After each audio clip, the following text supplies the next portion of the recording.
Доброе утро, начальника. Сегодня ночевал я в гостинице «Рома» называется. Если ехать с Харога, то не доезжая реки Абихумбоу, надо свернуть налево. Там есть хостел, и за хостелом следующее – это вот гостиница «Рома». Все удобства, завтрак, ужин включен, 200 сама не стоит. Договорился, чтобы можно было перевести на карту родственников там российскую. Вот мой отель люкс на сегодня. Такая лежанка. Это мои шмотки. Вчера отдал экип на стирку. Ничего даже не попросили, ни бабки, ничего. Думаю, наглеть не буду, остальное не отдавал. Вся защита от экипа.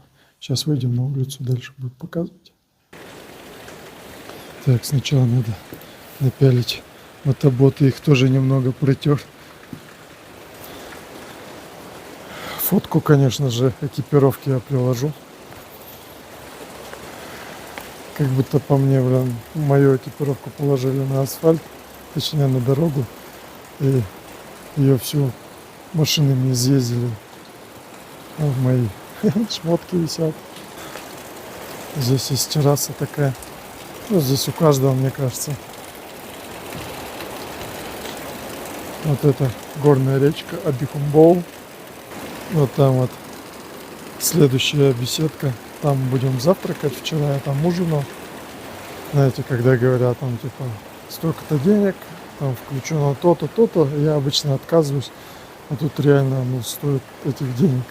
Как бы я вчера на ужин объелся просто. Сегодня, наверное, оно реально доброе утро, потому что этот ад закончился. Но как по моей информации, что сейчас ждет нас только асфальтовая дорога до Душанбе. Поедем через населенный пункт Куляп. Маналия — это перевал, но есть вот тут грунтовая дорога с перевалом. У меня нету ни желания, ни сил. Я думал, мне только с утра это попалось. Ну, посмотрите, что это вот творится. Зачем мусор кидать в речку? В общем, ребята, если вы, да, вот именно ты, человек, который смотрит и хочет поехать на мотоцикле тяжелом, на туре, эндуро или другой, я не знаю, на других, конечно, это очень будет сложно.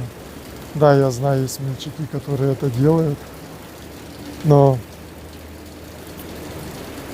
если у вас опыт не позволяет преодолевать тяжелые препятствия, это не бревна и броды, конечно, но я бы не сказал, что эта дорога, знаете, простая какая-то грунтовка. Это надо обладать умениями средними хотя бы езды на тур-эндуро, на тяжелом, повторюсь, тур-эндуро. На легком мотоцикле, да, будут проблемы, но не такие, как здесь получается ширина дороги буквально под одну машину.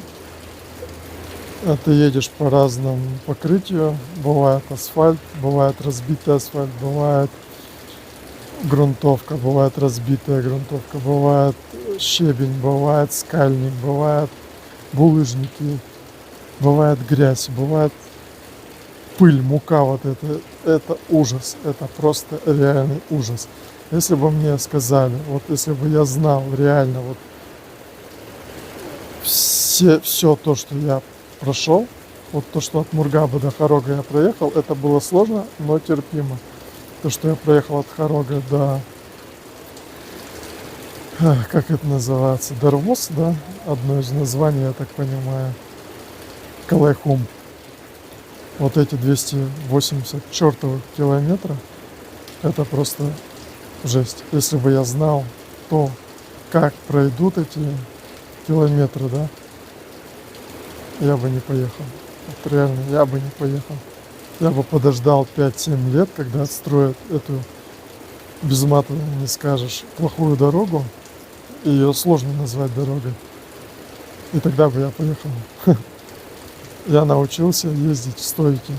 Я до этого не понимал, как это делается.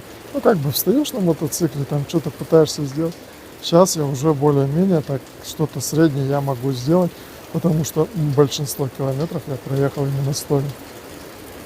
Через визор, через стекло вот это уже ни хрена не видно. Ты открываешь визор, едешь в пыли, ты пытаешься что-то видеть. Буквально 5 метров ты уже не видишь, потому что перед тобой едет какая-нибудь машина, и это все поднимается. Это вообще, ведь всем этим ты дышишь.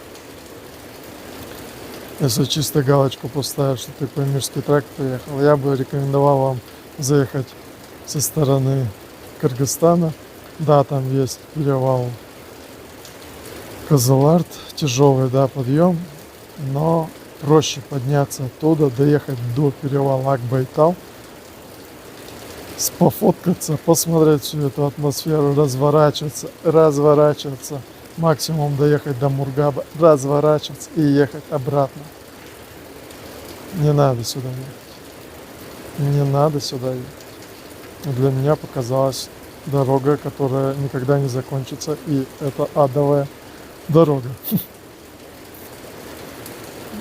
Такие у меня мысли о вчерашнем пути. Я уже обратно, я вот всеми путями буду выезжать через Узбекистан. Вот жаль, что нельзя здесь материться, но по этой дороге обратно, надеюсь, не поеду. Настолько она хреновая. В общем, через Узбекистан, возможно, в Кыргызстан, а возможно, сразу в Казахстан и домой. Пока вот такая разветвление моего путешествия. Сложно собраться с мыслями, эмоции переполняют за вчерашний день. В общем, идем завтракать, забирать экипировку, вставлять защиту, собираемся, что-то с мотоциклом решаем. Здесь, я так понял, мойки нету, но так весь в пыли, там где возможно и где невозможно, он весь в пыли, весь в говне, я бы сказал. Ладно, на таких мыслях, на таких рассуждениях прощаемся, до следующего включения, ребят. Вот такая залипуха получилась с форсунками. Получается, вот здесь, как все было установлено, вы видели ранее, и вот такая вот залипуха. И вот здесь. Брызгает она по нажатию кнопки, да? Не, она в автоматическом режиме. Сама, да? И вот эти вот штуцера пластиковую переломала. В общем, поедем без него. Вот так вот шланги оставляем, отключаем и едем. Итак, мы выезжаем, ребята, от Душанбе. Едем с Александром вместе, покажет дорогу, путь он уже изведал сам с Москвы. Вот это замечательное место. Спасибо. До свидания. Так. Начинаем движение. О, бля.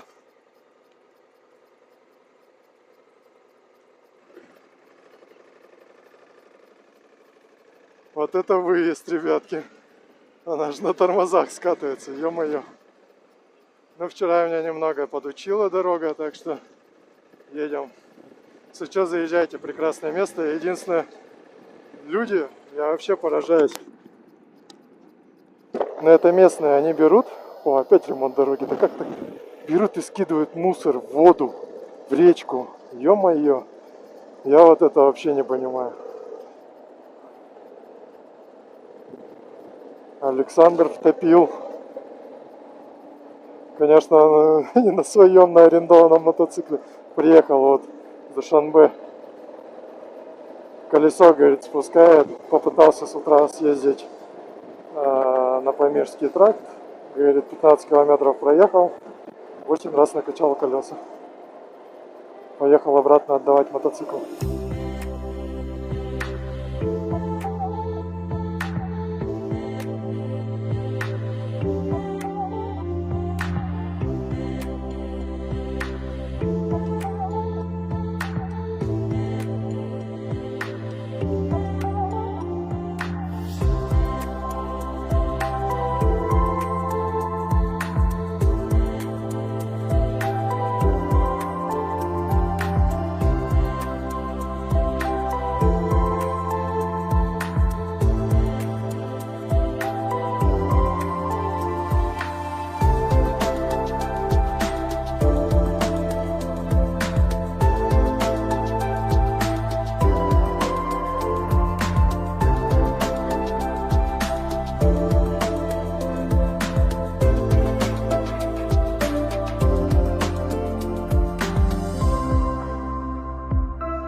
колесо. Вот это прокатный байк.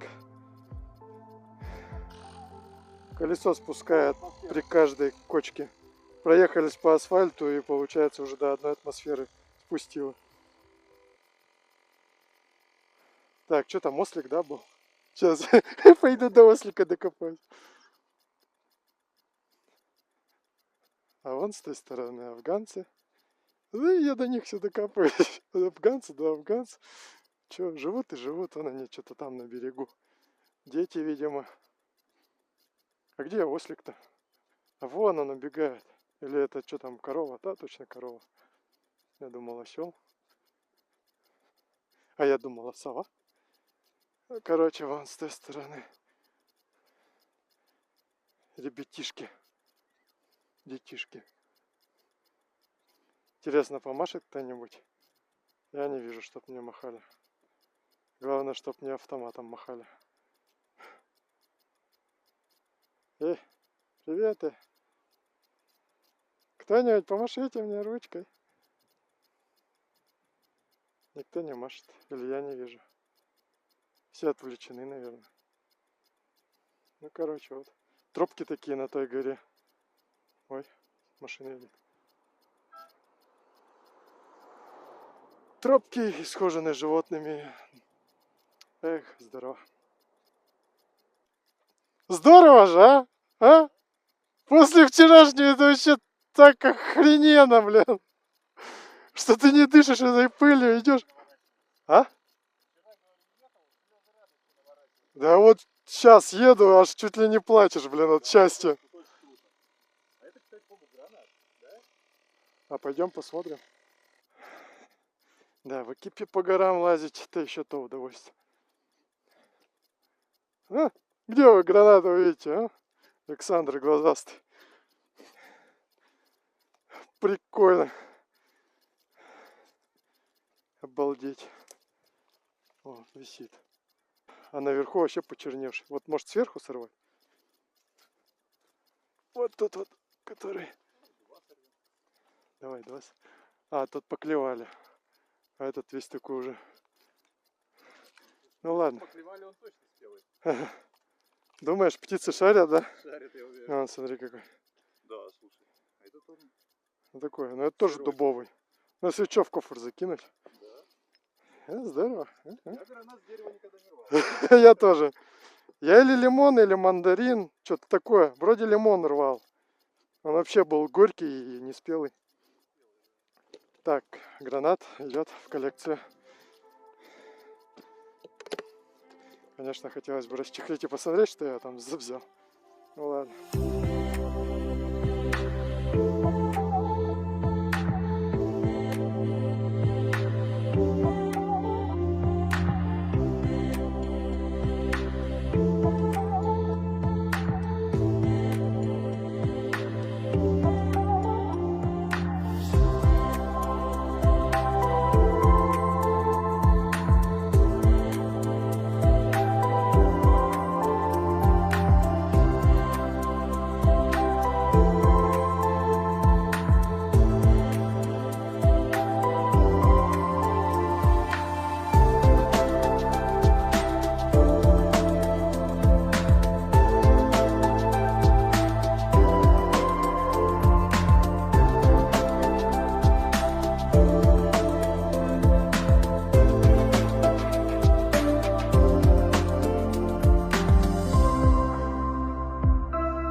Так, нашли место, знак этот памятный.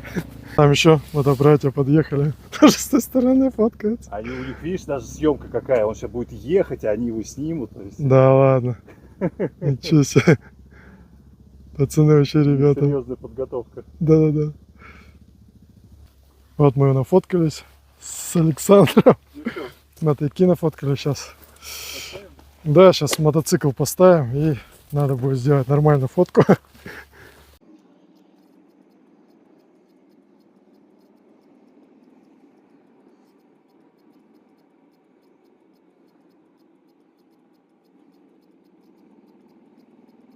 Тачку оттащили сгоревшую, походу. Про нее Александр рассказывал, что она горела уже, там тлела, он проезжал мимо.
Итак, дамы и господа, мы приехали в населенный пункт Куляп. Подустали, коней надо было заправить. Вот первая заправка, первая остановка. Ну как, остановок-то много было. То там поснимать, то тут поснимать, то перевал, то еще что-то, то пропуска отдать. Движение, конечно, в Кулябе это ужас. Они без вообще, зеркала им не нужны, они так на звук, видимо, притерся и все. Перестраиваются, не смотрят ничего. Еще я хотел бы показать вам, кто здесь батя. Просто здесь был перевал такой хороший, с асфальтом, все дела. И батя заключает следующее. Кто на мотоциклах ездит, тот поймет. А? Понятно, кто здесь батя, нет? Ну, здесь немного не доложил. Но на такой резине это страх. Резины нет, так скажем. Плюс внедорожная резина. Так делать не стоит. Пойдем теперь это посмотрим. Опа, перед тоже до упора дошел. Ну вот эти торчат.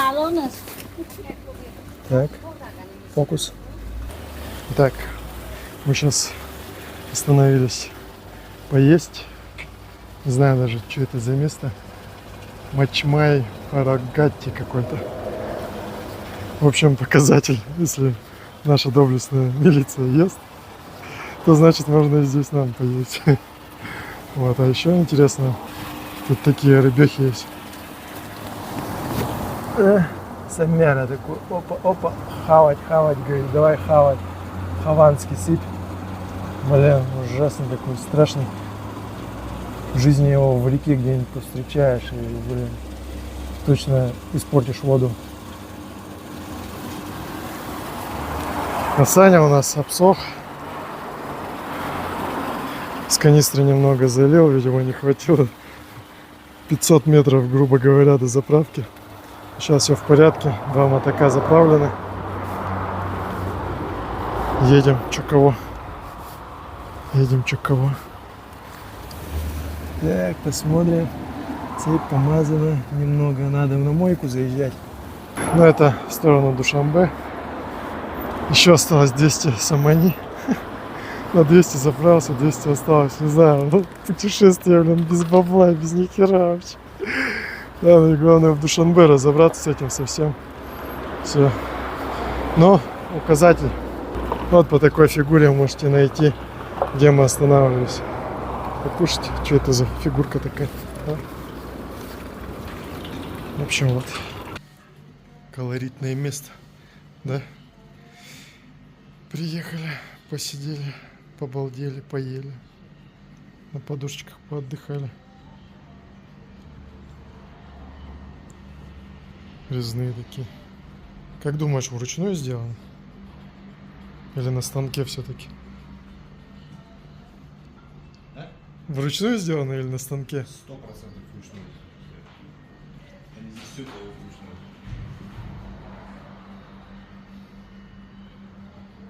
Живописненько. С горных районов мы уехали, поели, посидели, атмосферка вообще божественная. Александр решил заплатить за меня, потому что я безденежное существо. Ну, я предлагал ему как бы не намного, но все-таки спасибо ему. Едет он впереди. Резина, не знаю, еще в худшем состоянии, что ли, стала. Частенько приходится восстанавливаться, подкачивать. Еще около 120 километров до Душанбе. Дорога приемлемая, видов уже как таковых нету. Может, еще будут, конечно, но мне кажется, в сторону Узбекистана уже толком ничего и нет. Ну, опять остановочка. Так, а нам, в свою очередь, надо включить на телефоне. Так, стоишь? Bluetooth, потому что я всю дорогу еду без музыки. Слушаю ветер в ушах. Очередная подкачка. И мы едем дальше. Блин, гул такой стоит, вот этих колес вообще погрешки. Шуши закладывает. Я еду с открытым визором, но со спущенными солнцезащитными очками. И вообще неимоверный урок от такой, от этой резины. Так, моргает, значит, менты стоят. Ну ладно, мы будем ехать как законопослушные. Потихонечку. Саня уж ушел, бросил меня одного тут. А эти будут тащиться. Ну, знак 40, конечно. Будем ехать. Все медленно. Все в белых формах. Гаишники. Ладно, пока видят, я буду ехать аккуратно.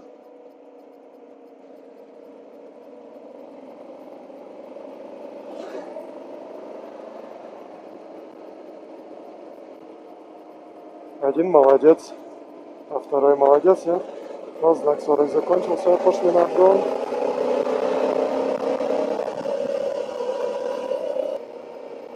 А Саня меня дождался. Ну, я думаю, куда же здесь поехать? Наверное, прямо.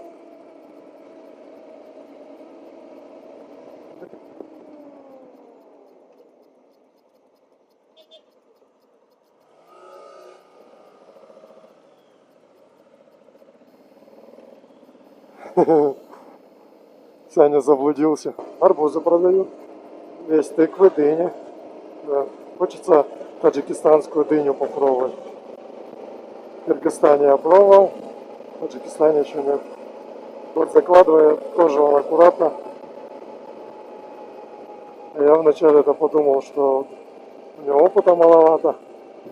Да, сколько он рассказывал, столько мотоциклов разных было. И спорты, и дорожники, и туреры. Это у меня опыта по сравнению с ним, походу, нету. Но батька-то сегодня показал, как надо закладывать мотак-то. Жаль, что этого не было видно. Никто не заснял со стороны. Так. Закладываем. Такое ощущение, что он скользкий какой-то. Так, давление в шинах нормально. Но ощущение, когда закладываешь, как будто он скользкий. Или у меня уже глючит. Ну вот немного в поворот заходишь, газу даешь, жопа как-то вилять. Но она не прям не срывается, но такое ощущение. И он такой, если в бок посмотреть, выглядит как блестящий такой. Вроде передом тормозишь. Ничего такого. Ёпрст, вы посмотрите, что тут творится. Какая-то вибрация еще появилась. Какая-то она не только с колесом связана. А ты вот в повороты входил, ну я понимаю, что у тебя с колесом проблема. Ты не почувствовал, что какой-то зацепа меньше, нет? Я не входил на такой скорости, чтобы это почувствовать. Не, я прям за тобой иду, и меня как будто, вот знаешь, там я закладывал, она идет, как ты положил, так и идет. А тут оп, оп, оп, Возможно. как будто срывает. Обалдеть. А я думал, все, виды закончились. А тут такой вид шикарный.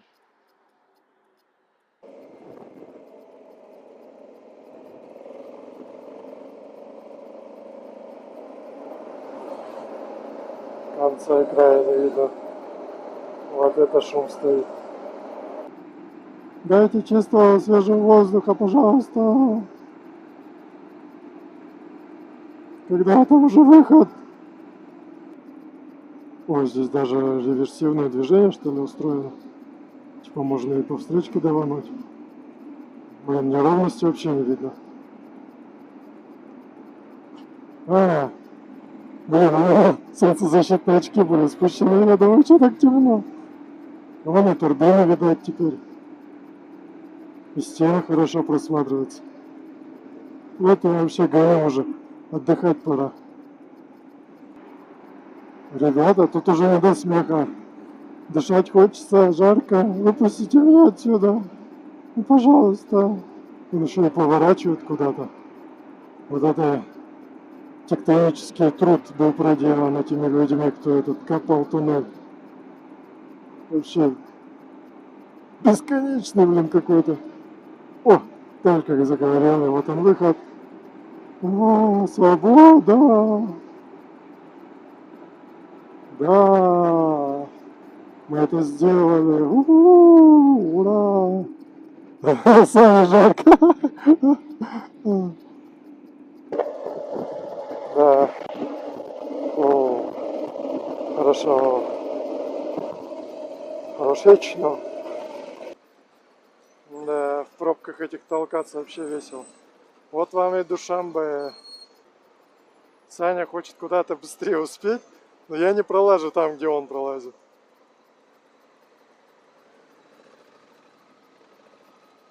Мне маневрировать немного сложнее, чем ему.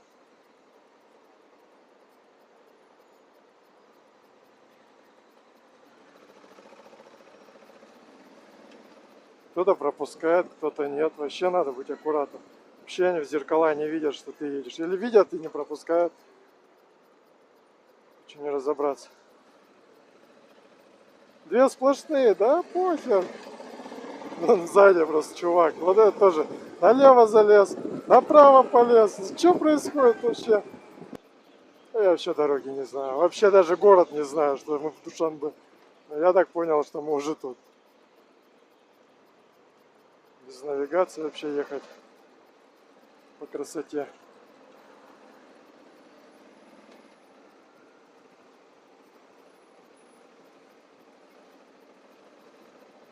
Мы едем к Азизу сдавать мотоцикл, который он взял.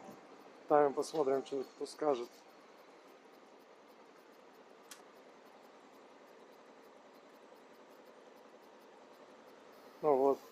Смотрите, видите, один мотоцикл типа проехал, а второго не. Нахера? Лучше вместе постоим.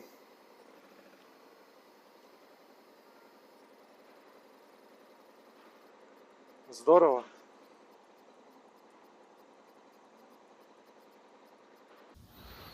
Ну вот и доброе утро. Сегодня 13-й день моего пути. А почему, вы скажете, 13-й день, когда мы закончили на 11-м дне? Давайте все по порядку. С Александром в 11-й день мы закончили поездку в отеле «Орио». Вечером мы решили пойти поужинать в кафе «Сафо». Напротив их парка, там есть такая арка большая. Мы там взяли мясо на сковородке. Ну, причем у каждого свое, да, блюдо было. Мы поели, посидели, пошли в отель отдыхать. И ночью я чувствую, что мне становится плохо. В общем, со всех щелей начало выбегать все, что было съедено, и не только. Но не из приятных.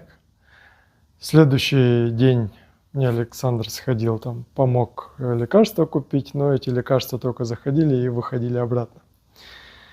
В общем, вчерашний день, 12-й, я просидел здесь в отеле. Изначально я хотел уехать, но мы, как бы в тот день, в 11-й, я познакомился с 3, можно назвать, мушкетерами, очень отзывчивыми, хорошими людьми. 3 мотоциклиста Московской области. В общем, Костя, Серега и Игорь. У каждого оказалась своя роль для меня. Я очень им благодарен.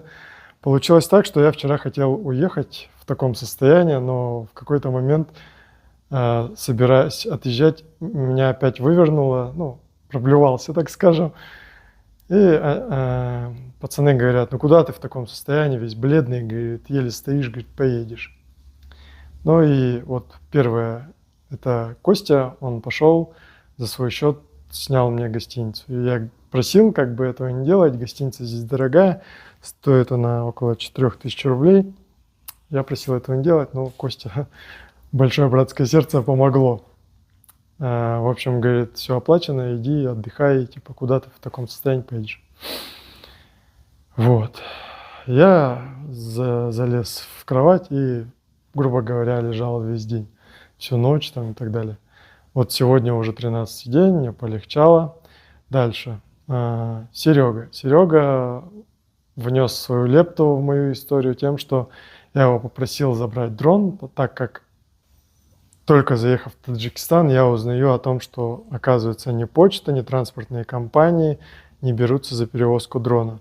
Я прошу Серегу, ну, парней прошу, Серега откликается и говорит: хорошо, мы заберем твой дрон, по возможности, да, там в Киргизии или с Россией мы тебе его отправим. Вот, это доля Сереги.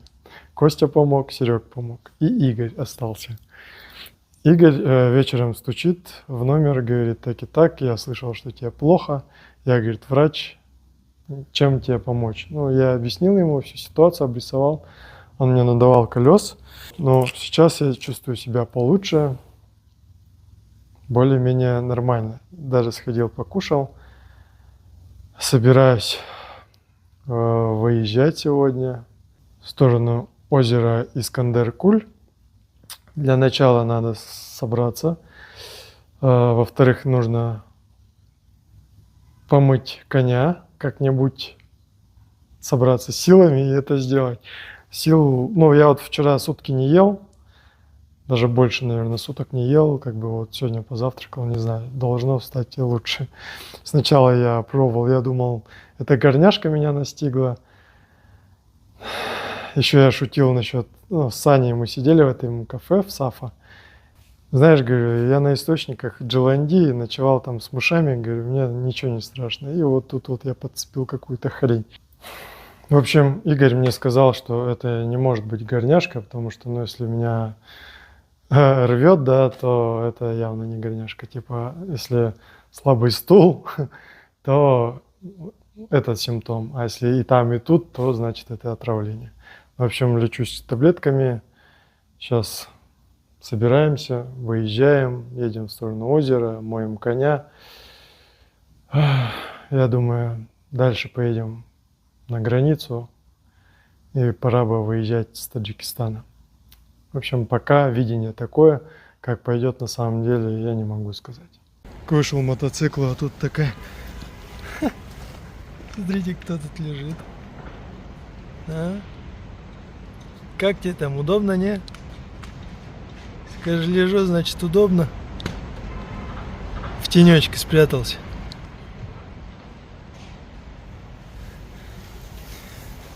А вот пацаны, которые мне помогали. Игорь, вот Серега. А Костя уехал за петличкой в магаз. А две Африки. Ну все, с парнями попрощался. Нафоткались перед отъездом. Они поехали на Дарвоз по красивейшей дороге. А я поехал на озеро. Александр мне дал свои контакты в Ташкенте. Говорит, приезжай без проблем, у меня потусишь, расскажу, покажу, угощу там. Ну, как гостя, короче, встретят и все такое. Я вот сейчас еду, в общем, на границу. Сначала Искандер-Куль, потом граница и Ташкент, наверное. После Ташкента уже надо будет обмозговать, все подумать и все такое. Это, конечно, капец в Таджикистане подхватить какую-то бациллу, слечь с ней на сутки. Хорошо, хоть этим, я надеюсь, закончится все это дело. Еще раз благодарю пацанов. Со всех сторон помогли, со всех сторон выручили, поддержали. Что Костю, Серегу, Игоря, что Саню. Я не знаю, что бы я без них делал. Вот сейчас еду, наслаждаюсь видами. Я уже даже вот с этой болезнью, с этим отравлением забыл, насколько здесь прекрасный вид. Видимо, возможность схода породы, поэтому сделаны такие туннельчики, чтобы не засыпало дорогу. А у этого конца не видно. Поменялась природа после перевала. Здесь тоже снег присутствует на макушках. А вон тоже снежок лежит на верхушечке. А я думал, здесь настолько тепло, что здесь нет уже снега. Значит, высота приличная там на макушечках. Как минимум 1003. Вот он, этот перевал, где фуры лезут навстречу, потому что им не хватает ширины дороги, чтобы завернуть. Два таких места проехал. Пришлось самому по встречной обочине даже проезжать. Внизу населенный пункт какой-то. КамАЗы здесь, наверное, первой передачи тянут. Совсем шаговая скорость. Еле-еле. Ну вот, очередная пробочка. Вот они тормозят, берут пошире.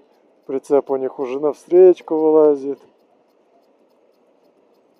Вон там следы на обочине. Видно, что оттуда много человек проехало. Ну, придется за ними тащиться, потому что встречка идет постоянно. Повороты глухие, ничего не видно. Там тоже вон внизу прикольная дорожка какая-то. Охренеть там, куда она ведет, конечно. До озера нам 40 километров еще. Время час дня. Надеюсь, мы за сегодня что-нибудь да успеем.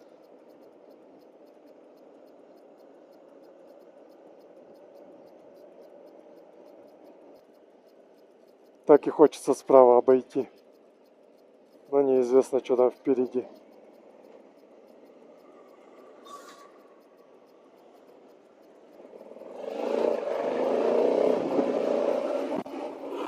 Бедолаги эти камазисты. Себя мучают, технику еще и других мучают. Пора в чермет сдать этим КамАЗам. Ребятушки. Неужели мне надо вот туда ехать? Это вообще конец. Вот это видос. Это что-то.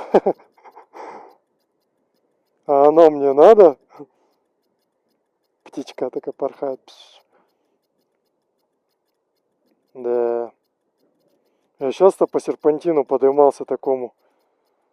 Сюда 30 километров от трассы показывают. Я думаю, да блин, когда там закончится? Сейчас я вот это вижу на спуск. Это ладно на спуск. А мне потом обратно подниматься надо будет.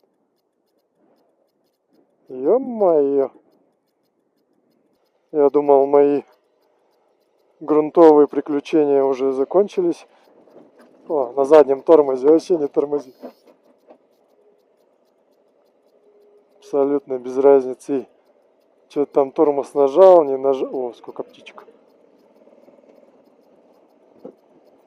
Сюда, наверное, еще людей возят.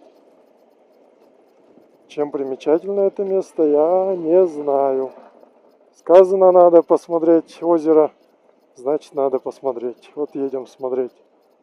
И вам показывать. И Honda посмотрит, и я посмотрю, и вы. Но Honda, наверное, говорит, да мне вообще... Дайте мне асфальт, дайте мне доехать до дому, и все, отвалите от меня. Никакое мне озеро, ничего мне не надо. Особенно серпантин, грунтовка и разбитая таджикистанская дорога. Даже складно получилось. Вот это да! Обалдеть.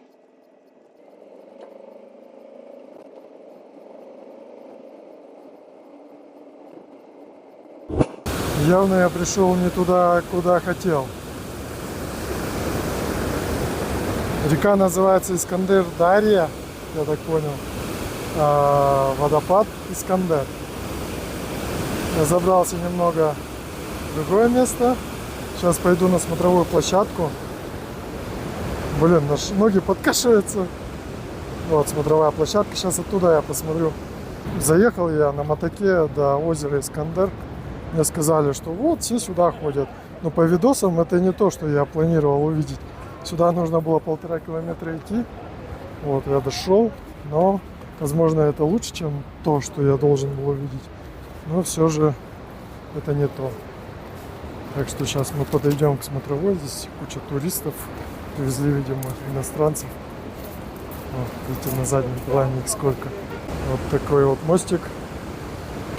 Под ногами ничего нету. Швеллера лежат. Ну и где-то там крепятся. Вот он водопад Искандер. Во всей красе. Шумный такой. Я держу телефон 2 руками. Люди ходят, этот мостик шатается. Прикольно.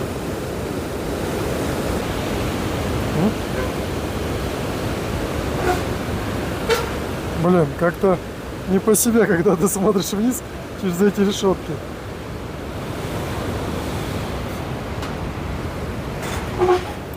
Еще она все скрипит. Блин, а где то место, где те популярные блогеры были? Оно на это не походит, и они не так долго шли к нему. Сейчас попробую забраться вот туда и заснять оттуда. Вот мы и забрались на этот камушек. Не прошло и пары минут. Высоко. Сейчас заберемся. Еще ветер дует, сдувает меня отсюда. Вот я был на том мостике. Стою здесь. Да, в моем состоянии только по горам вот таким лазить. Еще сдувает, блин. Капец еще. Видишь? Главное развернуться и не бахнуться вниз. Видите, на выступе чувак. Иностранец. Ну, выглядит вот так вот. Его, наверное, фоткают. Но... Жаль, меня некому сфоткать. Ну да ладно. Главное, я на видос записался, что я тут был. И пойдем обратно. Вот так, по такому скальнику пришлось идти. Maps.me показывает, где этот Искандер водопад. Так что не потеряйтесь. Если что, при въезде в Искандер-Куль, там шлагбаум такой стоит, и от него сразу направо дорога идет вверх. Вот по ней сюда и надо идти. Ну вот это место, вон он мотоцикл стоит, въезд в Искандер-Куль. И вот оттуда сразу направо поднимается дорога. А вот она, река. Мостики облагородили. А вот серпантин поднимается туда, там обратно по нему. Сейчас спущусь к озеру, поглядим, что там. Дрона, конечно, здесь не хватает. Придется вместо дрона самому забираться наверх и делать вам облет. Ну, в принципе, блин, солнышко только.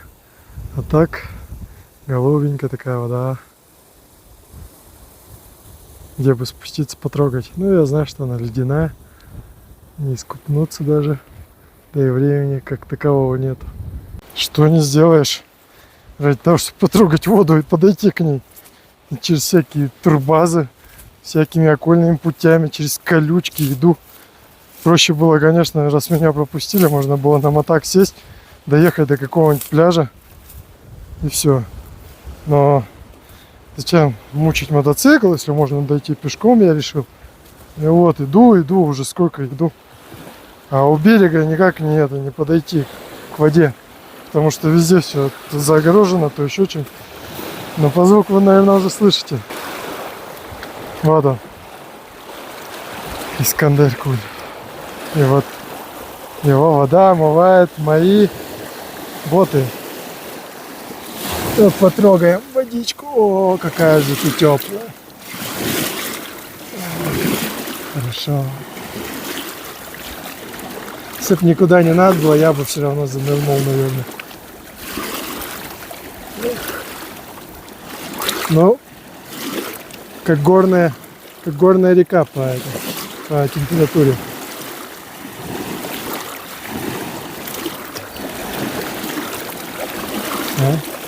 Ну.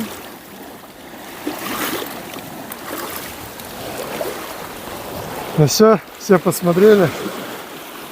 Видите, тут там турбаза, слева какая-то турбаза. Смотрите, какая гора. Круглая такая. Вот по таким тропкам я сюда шел. Через чью-то территорию. Ну, кажется, тут уже давно никого нет. Может, они только летом тут. Сентябрь, может, не сезон. Но сказали, а в октябре сезон заканчивается. О, тяжко-то как в горочку ползти. Смотрите. Ё-моё. Яблоки растут. Я как голодный. Можно? Ты красивое яблочко. Еще одно какое-нибудь. Ты желтенький. Внизу нету. А вон оно, одно красное висит. Я надеюсь, никто не против. То, что голодный парень из России приехал и рвет в Таджикистане яблочки. А? Ну, червивое, ну и что? Мне Игорь, ну, как вы помните, мотоциклист, который в Душанбе попался, он врач, он мне строго-настрого запретил, говорит. Я еще на завтраке с ними завтракал, сидел. Хотел взять банан, короче, съесть и арбуз. Ну, хочу местные фрукты попробовать. А то всю дорогу пилил. Никаких ни фруктов, ничего. Вот одно яблоко давали там рядом с хорогом. И все. Фух, задыхаюсь уж. И хочется. Он мне говорит, нельзя. Все. Пацаны такие, нельзя, не ешь. Я, блин, не стал есть. Я поел печенье, блин, и такого вот. Короче, не то, что слабит. И сейчас вот я тоже набрал. Хочется. Ну ладно, я придержу их на попозже.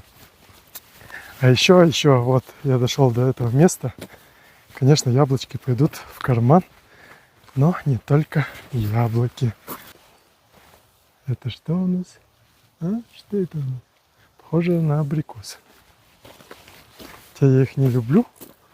Но с ветки их сорвать обязательно надо и сожрать. Смотрите, их там сколько. Целый сад. А я просто заметил, я бы так не увидел. Вот, я иду, на дороге валяется. Так бы я прошел бы мимо. Сейчас пойдем там еще. Вот это дерево, что за дерево? Что это тут растет? Это тоже яблочки, что ли? Ну да, похоже на яблочки. Какие-то желтенькие. Можно я желтенькое тоже сорву? Это тоже терьевое. Тоже. Ну там, о, смотрите, сколько их-то. Вы видите, нет? Смотрите, какая там горсть висит. Блин, мне кажется, яблоки так не должны расти. О. Как виноград, блин. Для меня все тут удивление. Конечно, в городе ни хрена не знаешь, не видишь. Вот, смотрите. Ладно, убедили. Еще одно. Потом как траванусь, будет здорово. Так, два того, два этого. И немного абрикосов. Сейчас меня увидят и выгонят отсюда. Вот. Абрикосы. Так, ну-ка, стоять. Иди сюда. Вон, они вообще отрываются. Только коснись, и все, уже отрывается. 4 абрикоса возьмем. Ой, пожалуйста. Или это не абрикосы? Короче, напишите, что это, ну, похоже на абрикос. Ну, там на выходе у кого-нибудь уточню, что это такое еще. То мало ли, нельзя жрать. А я думаю, абрикос сожру и все. Ладно, включимся дальше. Едем мы назад. Открываются нам превосходные виды. Я, наверное, вас уже задолбал. Говорит, что вот, виды. Ну, а что поделать? Мы ради этого и затеяли это путешествие, чтобы лицезреть дальнюю красоту. Сейчас ко мне подъезжают два мужика на тачке. Ну, и да, такое, абрикосы собираем. Они ко мне подъезжают, я думаю, ну, сейчас начнется. Они меня такие спрашивают, ну, как у вас там дела, типа, все нормально? Я говорю, да, все нормально. А вы, говорит, не видели там мужика такого-то, такого-то? Я говорю, ну, не знаю, лежит, говорю, один на берегу там. А я как раз туда пока шел, видел, на берегу один спит. Он говорит, ну, он типа бухой, да, выпивший. Я говорю, ну, он там, посмотрите, подъехали они туда, смотрят, реально на берегу их товарищ. Говорит, ну, его потеряли. Ну, хоть чем-то помог. Блин, смотрите прямо, что там творится. Обалденно же. Как можно вам не показать вот эту красоту? А? Кто вам еще это покажет? Да, раньше я такую дорогу остерегался, я вообще не хотел по ней ездить. Да сейчас я не особо испытываю удовольствие от езды по ней. Сейчас-то мне страшно, но опыт, который складывается из путешествий, он уже дает возможность вот по таким дорогам ездить и не так уж сильно переживать.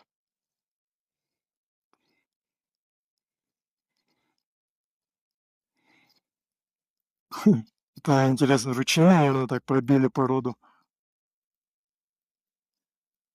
Сейчас я хочу поехать в сторону границы, в сторону Ташкента. Не знаю, как это сделать. Говорят, расстояние большое, а время уже 4 часа вечера. А темнеет у нас, как вы знаете, в 6 часов. У меня есть 2 часа. Если рассчитывать, что дорога асфальтовая и по темну можно как-то хоть передвигаться, может быть, доеду до Ташкента к Александру, может, пустит бедолагу переночевать. Но там, видите, у меня интернета не будет, ни связи, ничего, адрес плюс-минус знаю. А надо будет просить кого-нибудь там, чтобы дали интернет или еще что-нибудь, чтобы с ним связаться. Да, полюбуйтесь. Сейчас дети идут, мне пистолетом угрожают. Я думал, они здороваются, а мне пистолетом тычут. Нашли, блин, игрушку.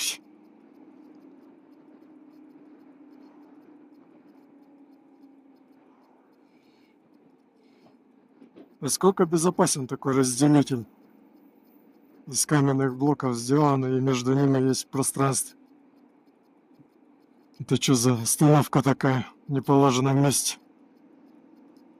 И не бояться же, а? Вот еще одна остановка в неположенном месте. Сломался, наверное.